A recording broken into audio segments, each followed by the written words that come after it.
Hi, I'm Roland with Impress Computers, and we've seen an increase in the number of fake Microsoft scams coming up.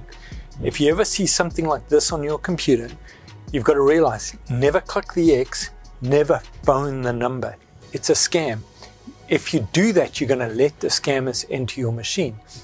So the other thing you need to remember is that as a general rule, Microsoft and these other companies do not offer support. So if you're Googling Microsoft support, you're not going to end up with Microsoft. You're going to end up with a scammer, and you're probably going to end up with a pop-up like this. So the correct way to treat it, to shut it down, don't click the X, don't phone the number, don't go anywhere near that pop-up. Control, Shift, and Escape. And what that's going to do is it's going to bring up your task manager.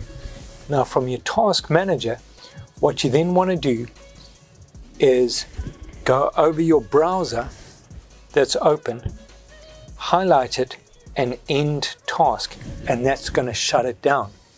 Once you've successfully shut it down without activating anything, the next thing you want to do is what is called a disk cleanup.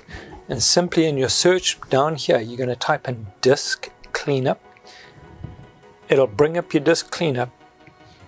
And from here, what we can do is we want to get rid of your temporary folders. So where these pop-ups generally reside is in your temporary internet folders. We want to delete those files. And once you've done that, you should be able to restart your machine. You've got rid of the bad guys, you haven't activated anything, and you're good to go. But if you click the X, if you activate that, it's game over. The bad guys are going to be in your system. If you've got any questions, give us a call, 281-647-9977.